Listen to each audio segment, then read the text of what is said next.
So how about this for a White House invite? Gavin Newsom, why he is in the Oval Office at this moment with President Trump, plus new heights, where Elon Musk says he and his D.O.G.E team are heading next. That's Topping the Hill on NewsNation tonight.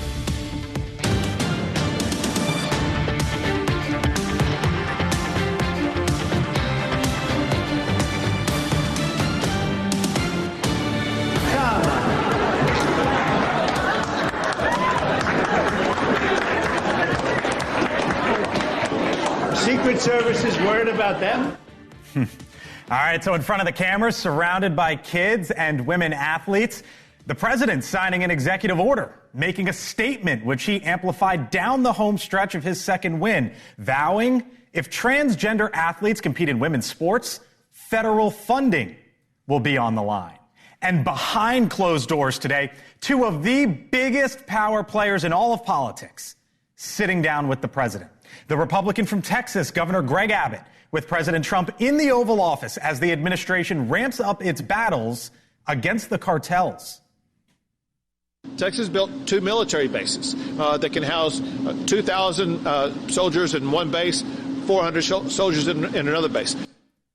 And a live look right now at the White House, a face-to-face with California's governor, Gavin Newsom, and President Trump meeting this afternoon, and as we know, it's still meeting at this moment as the rebuild in California is underway. Hello, good evening. Welcome to Washington. I'm Blake Berman. This is The Hill on NewsNation. There are a flurry of headlines in this town tonight. Among them, NewsNation is told roughly 40,000 government workers will say they are done ahead of tomorrow's deadline to accept a buyout. The new Attorney General sworn in, Pam Bondi, now expected to make widespread changes at the Department of Justice. And Elon Musk says he is now helping the FAA.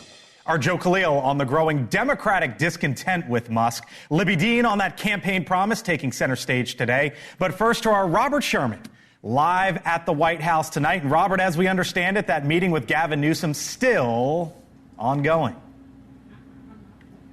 Yeah, that's our understanding here, Blake. And as you pointed out, a little bit outside the norm to see the president having these behind closed door meetings as he tackles a couple of key issues. One of them, the president has made clear, securing the U.S.-Mexico border is his top priority as president. He views it as the #1 issue impacting the U.S., and he has fewer bigger allies on this effort than the governor of Texas, meeting with the president today here at the White House just a short while ago to discuss border security, deportation efforts.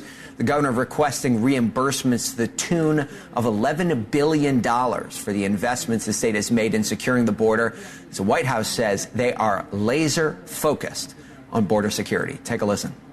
Customs and Border Protection has approximately 79 miles of new border wall projects already underway in various stages of construction and planning. The first flights arrived to Guantanamo Bay yesterday afternoon out of El Paso.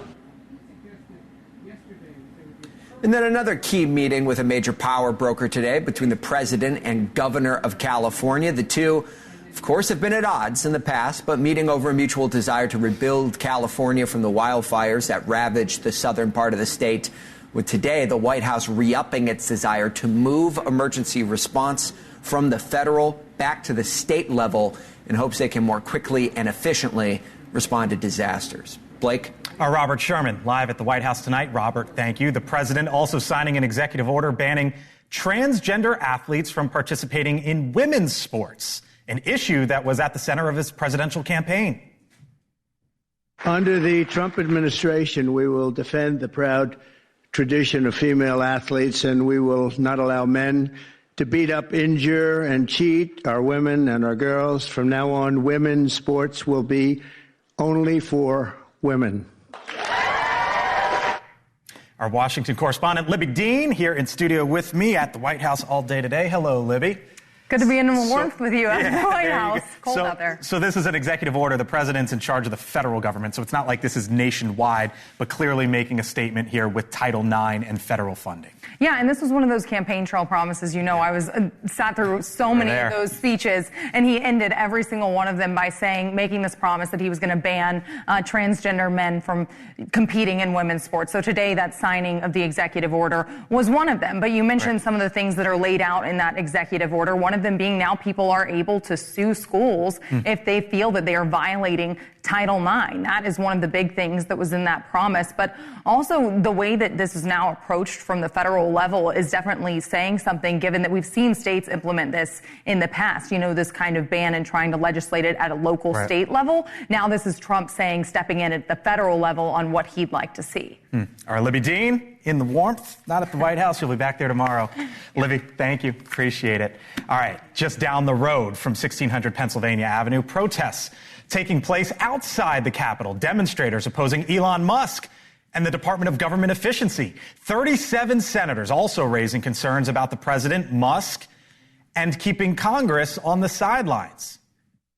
They're grabbing the money so that when they put a tax bill on the table in the next 6 weeks, they can give it all away to Donald Trump, Elon Musk, and other rich folks, and we will not let them do that. This is not about demonizing a political party. It is about telling the truth about Donald Trump's actions and Elon Musk's actions.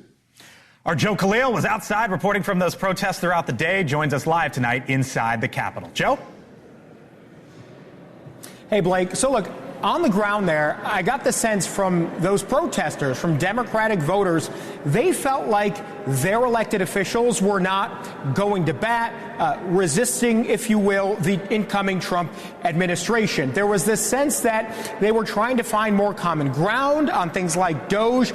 Well, those days seem to be behind us now. You've got 3 straight days of protests, not just where lawmakers are there, but where some pretty heavy-hitting Democratic lawmakers are actually leading those protests, as you just said. And if you look at the Senate floor, literally right now, as I'm talking to you, you've got hour by hour Democratic senators holding the floor between now all the way through the night and the morning until 7 p.m. tomorrow night, just to try to push back symbolically against President Trump's nominee for the Office of Management and Budget. So again, all of that seems to signal that they're trying now to be poised to do what they can, even if symbolically, to fight back against the idea of Donald Trump and the administration sort of ending federal agencies, federal programs, cutting funding in this major way. On the other side of the aisle, what do you have? We've got Republicans, including Speaker Mike Johnson, saying this is exactly what President Trump promised he would do on the campaign trail. All he's doing now is trying to reduce the size of the federal government, which is exactly what he told voters he would do when they voted for him. Blake? Our Joe Khalil, live tonight up on Capitol Hill. Joe, thank you. So during the president's press conference last night, just a little bit after this show ended, the Israeli Prime Minister Benjamin Netanyahu there with him, the president announced plans to, quote-unquote, take over Gaza. That idea facing questions and even scrutiny from within his own party. The White House clarifying the president's remarks today.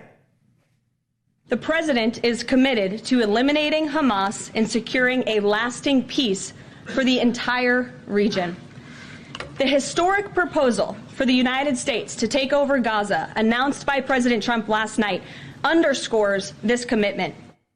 Joining me now, Mick Mulvaney, former chief of staff in the first Trump White House, NewsNation contributor as well, and Chris Stirewalt, host of The Hill Sunday, senior fellow at the American Enterprise Institute. Hello, gentlemen. Sure. Hello, Bourbon. Always great to be with you both. Last night, Mick, as this news was happening, you thought, as Trump's former chief of staff, you pick up on things that others don't. What'd you pick up on last night? It wasn't him. It was not his language. What do you mean by that? Watching him, the man who worked for so long to get us out of the forever war in Afghanistan was up here behind the podium saying, we're going to go and occupy this land for the next 10 or 15 years. It made no sense to me. And as I sat and I watched the energy level, some of the language, some of the reports that came out afterwards in the press, some of the leaks that came out about the process, it sounded to me more like Jared Kushner than it did like Donald Trump. So it wasn't surprising to me today that they sort of dialed it back. I got the intention last night watching it that this was more of a floating of a balloon than it was of stating a policy.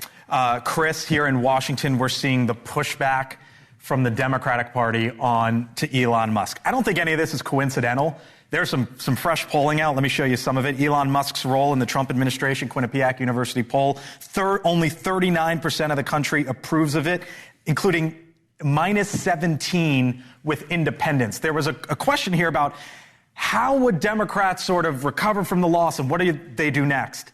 Is this it? Have they found what to go after? Elon Musk makes a great scapegoat for Democrats. He's a billionaire, and as you say, as soon as people get into politics, there was once upon a time Elon Musk was a pretty popular figure in the United States. He was a guy who sent rockets into space and made electric cars and was rich and weird and interesting. Now he's a guy who's in politics and he wants something from you.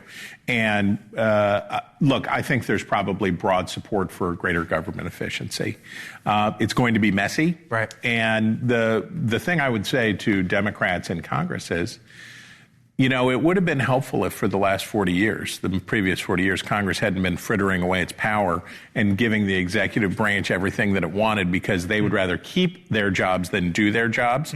Well, a hard time of hard power testing is coming for Congress, and they're going to have to figure out how to be the Article I branch instead of handmaidens to the executive branch. Let's take a live shot real quick at the White House, because as we understand it, Mick and Chris, the meeting with President Trump and the California Governor Gavin Newsom is ongoing. If that is still indeed the case, Mick, that is pretty remarkable that all of a sudden we woke up this morning and so you see the Marine at the front there. That normally means that the President of the United States is in the Oval Office. And would you look at that? The Marine has walked in. Which means look at your timing. Look at your timing. I did not know this was coming, which means that meeting could be over. It's like the groundhog. And maybe we'll hear from Gavin Newsom soon. Yeah, if that happens, we'll show it to you live. But real quick, what do you make of that meeting today as California starts to rebuild? By the way, a little bit of that makes no sense, because if the president had already left the Oval Office, where is Gavin Newsom? I don't think they would leave Newsom in the West. Well, he could escape down West Exec. We'll see him there because we've got cameras. Okay. The media's got cameras aimed right down West Exec. You can't get in that building without 24 hours. It was going to be cordial. It was. Look, Trump is not going to be the kind of person who is the Marine back. Just took a quick 6 more weeks of winter. Quick bathroom break. It's going to be cordial. There's not going to be a lot of yelling and screaming. Trump was a lot more bombastic on stage and on camera than he is in the Oval Office. The secret is you just flatter Donald Trump, right? That's what I'm sure Benjamin Netanyahu did to get Donald Trump to make this commitment to take over Gaza. I'm sure that what Gavin Newsom is saying to Donald Trump behind closed doors is something that he can't say in public, which is, you're brilliant, you're beautiful, I love you, you're the greatest president ever. If he does come out to speak like the Texas Governor Greg Abbott did, we will take you there and show you that. By the way, if Newsom was really saying that, you can expect Trump to relay the. Oh, totally. Come out. He says, I'm the best, better than Lincoln. See you both later in the show. Still to come here on the Hill. A fascinating dynamic playing out today. Why Elizabeth Warren is now suddenly taking sides with the president. It involves potentially your bank. Who's allowed in? Who's out? This is the hearing on the Hill that you likely missed, but big consequences. We'll get to it on the other side. Welcome to Washington. This is the Center of Politics. We're back in 4.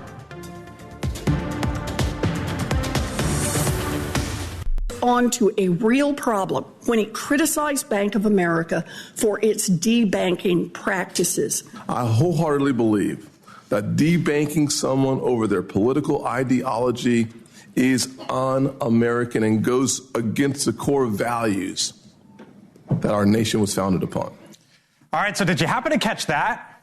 A rare moment of bipartisanship earlier today. Senator Elizabeth Warren saying she agrees with President Trump and her conservative colleagues. Lawmakers finding common ground as they investigate what's known as debanking.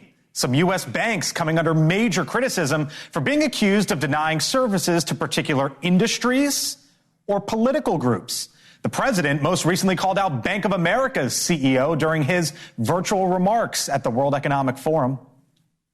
I hope you're going to open your banks to conservatives, because what you're doing is wrong. Now, Bank of America CEO denied any wrongdoing, responding to the president. The bank did, saying they welcome conservatives. Before the Banking, Housing, and Urban Affairs Committee today, witnesses on the whole called for transparency. Joining me now is the Republican Senator of Nebraska, Pete Ricketts, who was a part of today's hearing. Senator, thanks for being with us here on the Hill tonight. Appreciate it. My pleasure. Thanks very much for having me on. So explain to me and to our audience here on NewsNation or those listening to us on SiriusXM what debanking is and why you think it's such a problem at this point in time. One of the things that we've seen with previous administrations like the Obama administration and the Biden administration is that they had an agenda. In the Obama administration, it was to discourage firearms manufacturers or fossil fuels or tobacco. And in the most recent administration with Biden, it's been about crypto. They didn't like these industries, and so they directed the regulators to actually create regulations or informal guidance, really most of the time, that would then pressure banks to debank these institutions so that they wouldn't be able to participate in really any business. And as one of our witnesses said today, that if you can't get a bank account open in America, you really can't participate in anything that has to do with business. And there were also a lot of talk about how individuals are impacted by this. And again, I will go back to, it gets back to the regulations that banks are facing, that they take an attitude of better safe than sorry with regard to individuals and kick them out of their banks if they're worried about some sort of illegal activity or they get flagged some way. All right, so hold there for a second, Senator, because Jamie Dimon, the biggest banker in this country, the head of J.P. Morgan Chase, addressed those concerns. He basically said, look, what if there's sex trafficking, money laundering, tax avoidance? What do we do then? Here's how he responded on a recent podcast. I'll get your thoughts on the other side. If we don't debank someone and something goes wrong, we could pay hundreds of millions of dollars of fines. So a lot of banks are kind of guessing like we should get rid of these people. All right, so does that explanation, do you understand that explanation? Or if not, I guess, what are you going to do? Are you going to go after many of these big banks? And if so, how? Well, what our witness said today is we need more transparency. And to me, it gets back to regulation. Look, and don't get me wrong, I'm not anti-regulation. I was in the securities industry. We have the transparent, liquid capital markets. We do the envy of the world because of good regulation. But what we've seen from past administrations, whether it's Obama or Biden, is that these regulators are being weaponized. And we saw it in a number of different areas, whether it was the EPA and pushing their EV mandate, Homeland Security ignoring illegal immigration, these types of issues where the regulators have an agenda. And we saw it here in the banking industry where the banking regulators did not like, say, for example, crypto.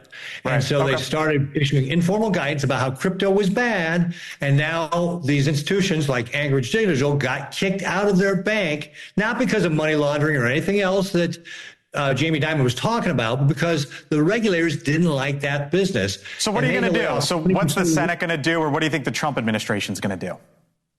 Well, what we need to do is create more transparency around what the regulators are doing, right? They're only supposed to be looking at, are you maintaining legal compliance, or do you have unsafe or unsound practices?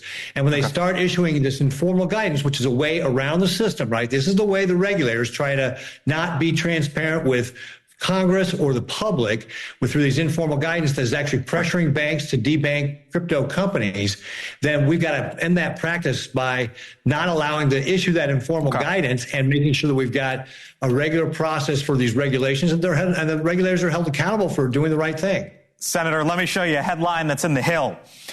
Hawley Sanders, that's a Republican independent who caucuses with the Democrats, push for 10% cap on credit card interest. President Trump supports this. Here's why I bring it up. I'm looking at Josh Hawley, as conservative as they come. Bernie Sanders, you know where he is on the political spectrum. I just saw Elizabeth Warren saying Donald Trump is right. What's going on here, Senator, with some of these sort of grassroots, economic, populist, I guess, themes here with Democrats and Republicans coming together? Again, when we want to do regulation, we should make sure it's about legal compliance and it's about safe and unsound practices. Anytime you try to get into an industry and have government pick winners and losers by setting artificial caps, you're going to have unintended consequences. And frankly, the people who generally bear those consequences are lower income people. Go look at what happened when a lot of states decided they didn't like payday lenders.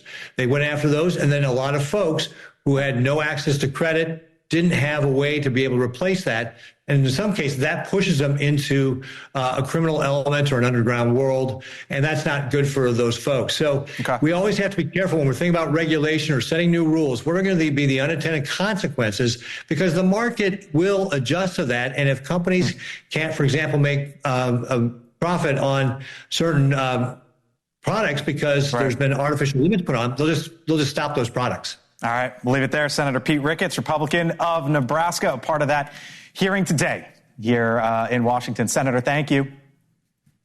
Thanks very much. And there is still much more ahead here on the Hill. We are live at the southern border as the Mexican military shows up in force to deter migrants from entering the U.S. Our Allie Bradley live on the other side of the break, and a live look right now from New Orleans. President Trump heading there for the Super Bowl this weekend. Did you hear what the NFL commissioner said about DEI and what you won't see on the field when we return?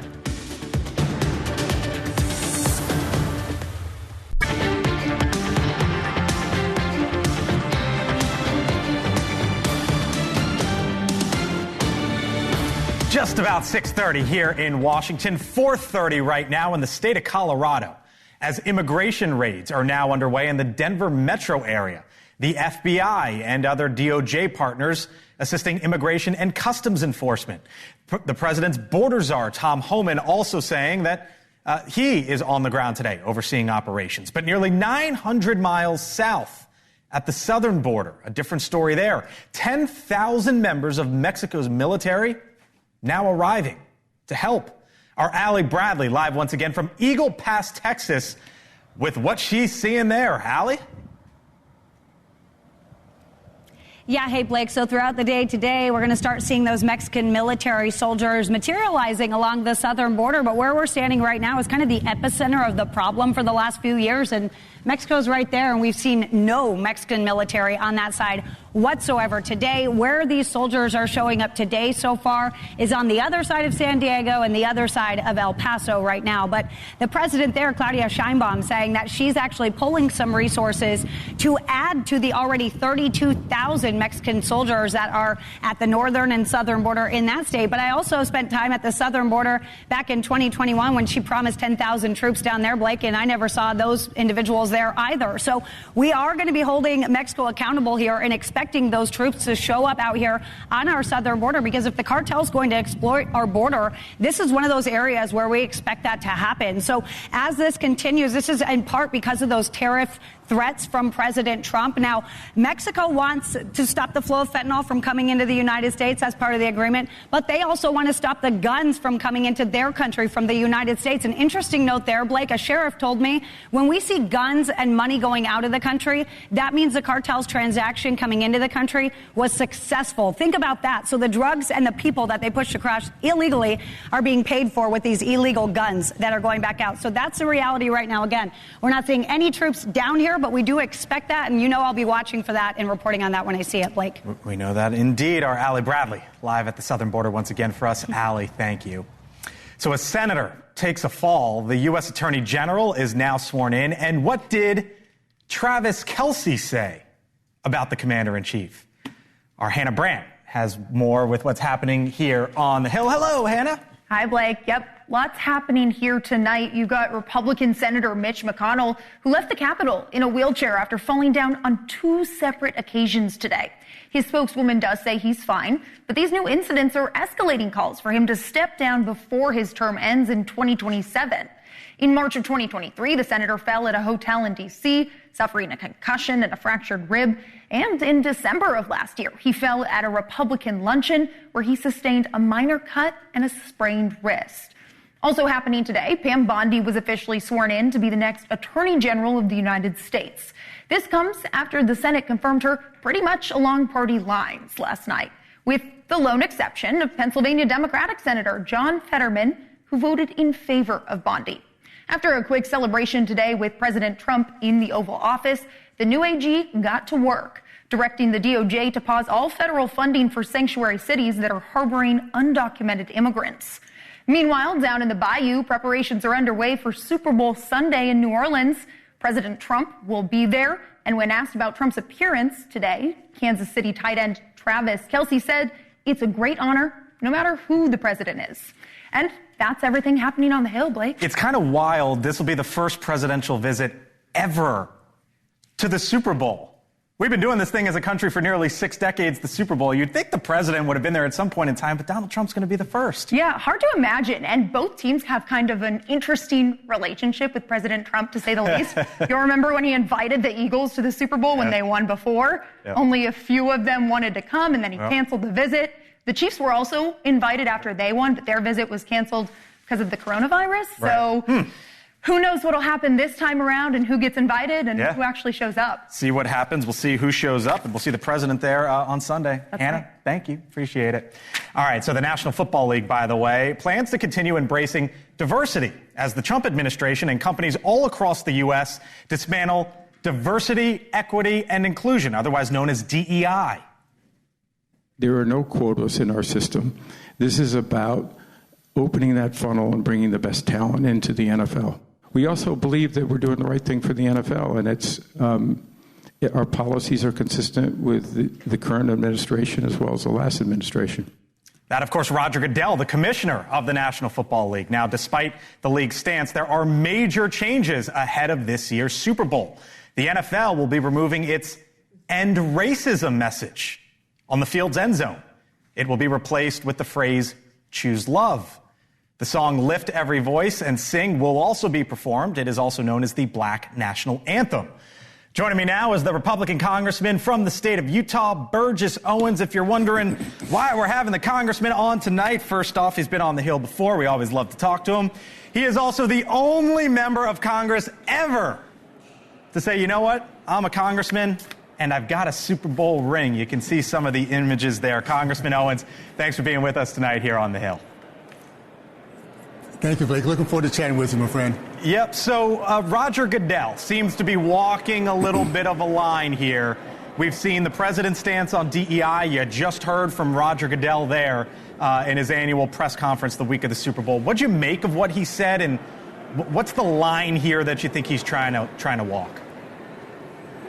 Well, let's start off with what NFL has always been in the past. When I was playing, it was a uniter. It was a place that people go and forget the differences and pull for their team and high five each other. We have a commissioner that's totally woke.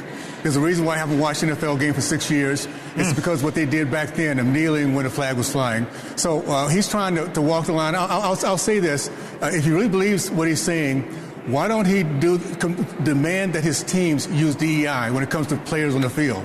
They won't do that because it's all about merit, and that's what Americans think about and they love. We have a commissioner that's typical, went through Ivy League, never ran a business, never got out and did true competition. So merit is kind of foreign to him, and it's easy when you have that elitist income and protection. Take this policy and put it on the field. Let's see how that works out, and let's see how long he holds on to his job. If he uses DEI when we're talking about which quarterback should be playing, which running back should be playing, we use merit, and that's what the country is about. That's what America's drawn to. We need to get back to it. What about the Rooney Rule, Congressman? You know what it is, but it was introduced about 20 years ago. Teams must interview at least one minority candidate for head coaching positions or senior front office positions. Is it time for the NFL, in your view, to scrap the Rooney Rule? There was a reason why we got rid of affirmative action. How about if we look at character, look at merit, look at talent? If we did that and know that was the expectation, you'll find more blacks in positions of power because they would not be looking at a cap.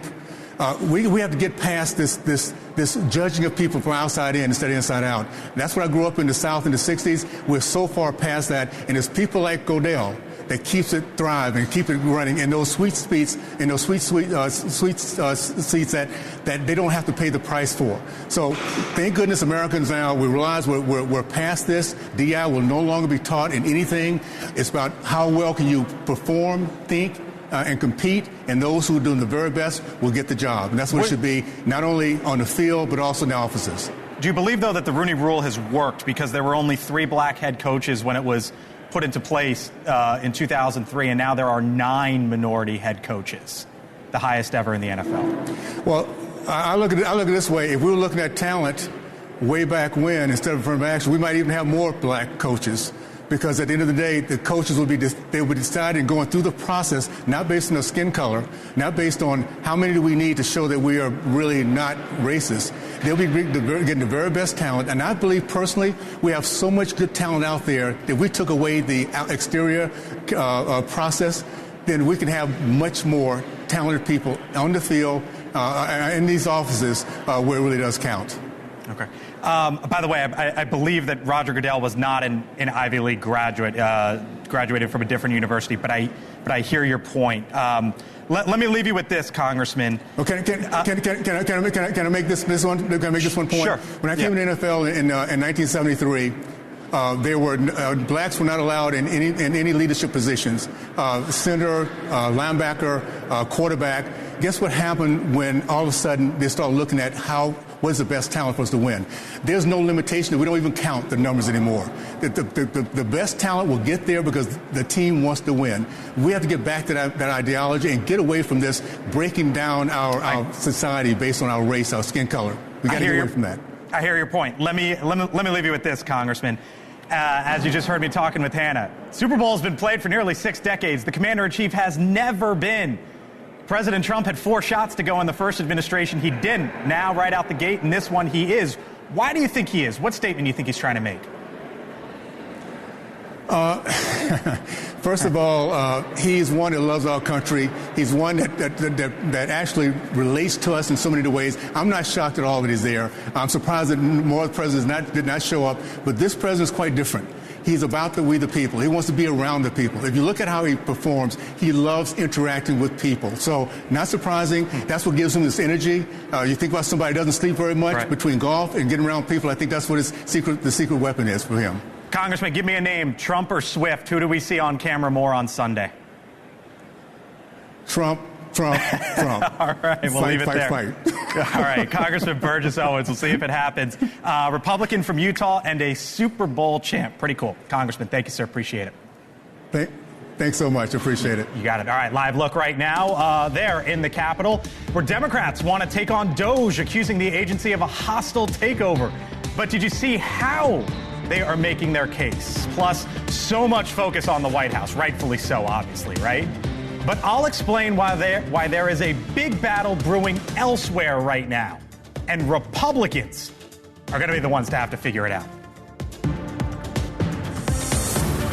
Weeknights, trust NewsNation to bring you the day's events with critical thought from all sides.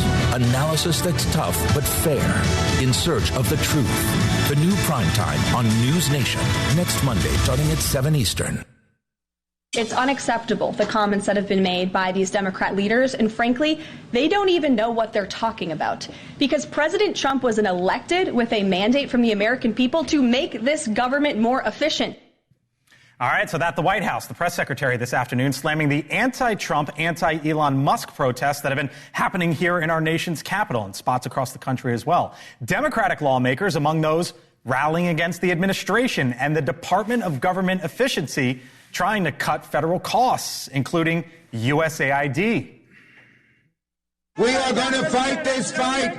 I am going to stand with you in this fight, and we will win. We will win. We will win. We will win. And tonight, the clock is ticking for federal workers. They have just a few hours left to decide whether to accept the president's buyout offer or return to work in person. So far, NewsNation has told more than 40,000 federal workers say that they're going to take the president up on the deal. Full panel here with me now. Mick Mulvaney, former chief of staff in the first Trump administration, NewsNation contributor. Julia Manchester, national political reporter for The Hill. Chris Steyerwalt, host of The Hill Sunday, senior fellow at the American Enterprise Institute. And Scott Bolden, NewsNation political contributor. Hello to you all. Thanks for being here. Hello. Chuck Schumer. Is that the message? Sounds great. Is that your fearless leader there, Scott? Is that really what's going on here? Well, he's right. I'm not sure about his presentation, but let me tell you the problem with Elon Musk is that there is no transparency. If the White House says we don't know what we're talking about as Dems, then give us full disclosure, if you will. You know, it's one thing to be a consultant, and you can be a federal contractor, but you can't be the federal government also. And Elon Musk has a conflict here because he's getting anti-competitive information from his competitors. One, he's got a conflict. He doesn't have the proper security clearances, and they're not acting as consultants. They are in there implementing those agencies. He does have a security clearance, though. We just don't know at what level. That's not known. Can be a federal contractor and the federal government. But what about to Scott's point, Mick, about saying we're going to go in there, we're going to cut spending, and then today we're going to help the FAA? Are those two different things? Oh, those are the same things. That's efficiency. Sometimes efficiency would be getting the same with less money, and sometimes efficiency would be getting more with the same money. So I have no difficulty with that. You know, this whole thing about no one elected Elon Musk. Hey, I get it. Nobody elected anybody in the executive branch with the exception of Donald Trump and J.D. Vance. I was on the show earlier this evening, and I was listening to my friend Chris Steyerwalt tell me what really this is all about, which is Congress being upset they've given away too much power to the executive over the course of the last 40 years. Keep in mind, Donald Trump is simply using a tool that Barack Obama created. The USDS is now the U.S. D.O.G.E. So, and Elon Musk has no ability to fire anybody. He can make recommendations, and then other people fire. Mick just gave you some credit there. It's about time. It's high time my genius has been recognized. No, the Congress created these agencies, the Department of Education. The United States Congress created it. We say that it was Jimmy Carter who created it, but he just signed a law that Congress passed, which said we're going to take part of our responsibility for this, and we're going to give it to the executive branch under the jurisdiction of this new agency. The USAID is a creation of the Congress. The legal fights that are coming, the battle that's coming, right now we've got the show part, right? Elon Musk comes in and we're doing this and we're doing that, we're doing the other thing. The fight that's coming, and this is the big fight that's coming later, which is impoundment, which is does the executive branch have to execute the laws that Congress passed? Donald Trump and his team, and he's about to have his new OMB confirmed, Russ Vought, and they say, no, he doesn't have to do the things that he doesn't have to act on the things Congress has passed, and we'll see if Congress can fight back. I think one of the stories here, too, Julia, is Democrats and moving forward. What are we going to focus on? How are we going to recover? They seem to have found the thing, and it's Elon Musk and D.O.G.E. Well, and that's what I was just about to say. Look, over the weekend, we saw Democrats elect, or the Democratic National Committee elect, a new chairman. They haven't been able to really unite around one message. We've seen the Trump administration has really been able to flood the zone. They have Democrats looking in a number of different directions. Elon Musk, though, could be that one target for them to gather around. I think going into the midterms, going into the off-year elections, in a state like Virginia, for example, a state with a lot of federal workers, someone like Elon Musk could become that campaign image they use. Meantime, as Democrats seem to coalesce around one man not in their party, questions tonight about if Republicans are going to be able to pass their leader's agenda. Earlier today at the White House, one of the president's top advisors, Peter Navarro, told our Kelly Meyer, quote, "We're going to collect a lot of tariff revenues, and we're going to get tax cuts out of it." Our Robert Sherman then asking the press secretary if that's an acknowledgement that the president wants to raise tariffs in exchange for tax cuts. Is it the official position of the White House that tariffs will lower taxes for Americans? The president has always been clear that he believes tariffs are a tax on foreign nations, and he's committed to cutting taxes for the American people here at home. He also believes tariffs are a great revenue raiser for this country, and that's exactly why he has committed to the creation of the External Revenue Service, which I think is a phenomenal idea. But right now, congressional Republicans still don't have a blueprint for how to go about any legislation for the border and tax cuts. As The Hill reports, House Republicans scrambling to find a solution so they can pass President Trump's legislative agenda. Mick. Peter Navarro will go off on his own. Okay, so it's the right question to ask. Is he speaking for the administration? It caught my attention. It's always a good follow-up, which is that the official position of the administration? Sometimes it is, and sometimes it isn't. I don't know what their position is going to be. I mean, Navarro is a convicted. I don't want to make this about Peter. It's more just about, Republicans have to figure out here what they're going to do and how they're going to do it, and how does Democrats go along with it, if at all. It goes back to the question of empowerment. What if the executive can impound and not spend money authorized by Congress? Then what role does Congress have at all? You can't write them out of the Constitution, and so as a result, Congress, Republican-controlled Congress, has to define for itself, and that means breaking with Trump on some of these aggressive early decisions. All of this focus, Julie, on 1600 Pennsylvania Avenue, and rightfully so. This is the fight that's coming, and it's within the Republican Party. It is within the Republican Party, but within House Republicans, too. I thought it was interesting. My colleagues, Michael Schnell and Emily Brooks, reported that Byron Donalds actually stood up in this meeting among House Republicans and criticized the process. He's notably broken with Speaker Johnson and Senate Republicans by going this with the, the two-bill solution instead of the one big, beautiful bill solution. So Byron Donalds is someone who has a lot of influence with President Trump. He's a Trump ally, so I think that could potentially be telling. Take me home, brother. You mean future Florida gubernatorial? That too. You mean that guy? One vote majority in the House. They can't afford to lose anybody. The administration, the White House, has to be careful about which rabbits they let loose that people are chasing about making Gaza into Las Vegas or whatever else, because that comes at a cost. You can't ask too much of these Republicans all the time. You're going to wear them out. You got to focus on getting them to pay the price that they're willing to pay for the things that are important to you. Thank y'all. Appreciate it. Fun stuff still to come here on the other side. The president and the California governor, Gavin Newsom, at the White House today. Leland Vittert, host of On Balance, other side. Welcome back here to The Hill on NewsNation. Live look at the White House right now.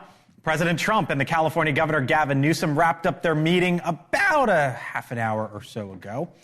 The California governor here in our nation's capital seeking more federal aid from the president and members of Congress for the deadly wildfires that ripped across Southern California. It also comes as the president posted on social media a couple days ago, quote, "The water is flowing in California.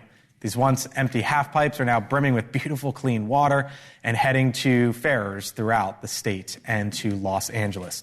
Leland Vittert, host of On Balance, joining me now. There is so much news. What is a farer? I wasn't sure if that was the right word. I don't know. Pipe? Pipes, yeah. Reservoir? Reservoir, I don't know. Must be a real estate term. So much news in this town right now. And it's kind of remarkable that you had Greg Abbott and Gavin Newsom at the White House today talking about two huge things, the border and Southern California, and it kind of just made it by the wayside today. Yes, as we have said, covering the Trump presidency is a decision of what to cover. And I think what is fascinating is you think about all the things that under normal times